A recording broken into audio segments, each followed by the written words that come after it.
You're probably thinking, what the hell? This is new. Well, after being laid off, I was like, well, there's nothing really much for me to do other than look for jobs and continue on with the YouTube content. So I decided to also paint and talk about The Killing Joke. But I just didn't want to specifically talk about the comic. I wanted to talk about the comic and the movie. Rereading The Killing Joke and watching the movie and going over the Joker's origin in this case, it's very familiar to my situation. John Doe in this case is trying to find himself and trying to be a comedian. I'm currently unemployed and considering a career change, and I find myself in a bit of a limbo. Anyways, the one-shot comic is 48 pages, while the movie is an hour and 20 minutes long. Both are short, but what they add in the movie is very similar to brushing your teeth and taking a sip of orange juice. Bitter at first, and then your taste buds normalize. After reading the comic, I felt like a philosopher, questioning if I were in Gordon's shoes, would I do the right thing or not? I find the comic almost similar to the plot of the movie Seven. If I had a bad day, what would I do? Would I bring him in or not?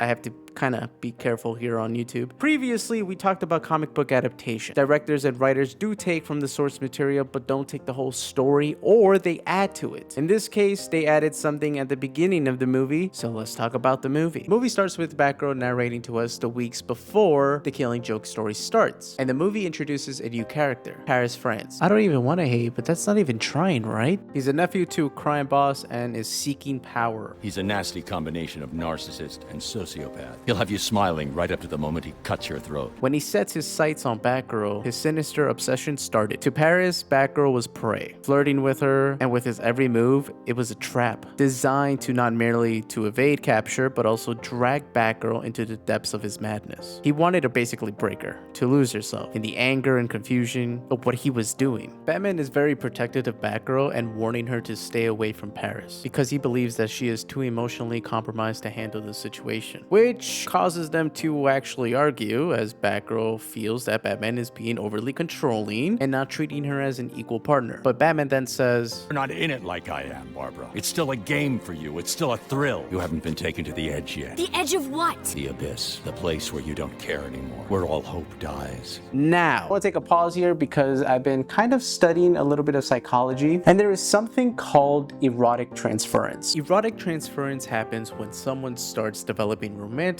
or other types of feelings for a person who is in a position of authority or guidance over them, like a teacher, a therapist, or mentor. These feelings aren't necessarily about that specific person, but they're often linked to deep emotional needs or past relationships, like the care or attention they receive from a parent or significant figure in their life. Now, I'm not trying to justify this relationship, I'm just saying taking this approach isn't really that far-fetched. Let me know in the comments. She started to fall in love with Batman, and a couple days later, she tries to apologize to Batman, but France ambushes Batman. Batgirl arrives and fights France, but then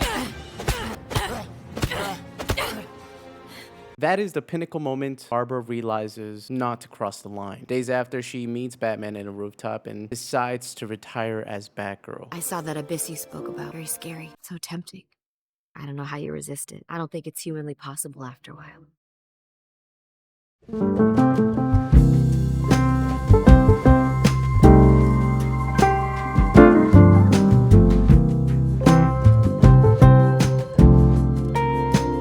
We both know that the comic revolves around having the theme of having a bad day and being psychologically tortured. But Gordon refuses to let Joker's nihilistic worldview prevail. But does that principle mean the same thing to Batman?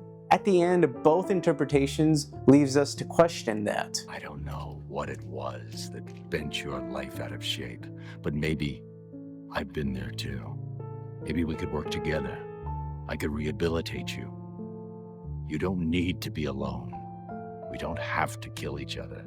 Let me help you.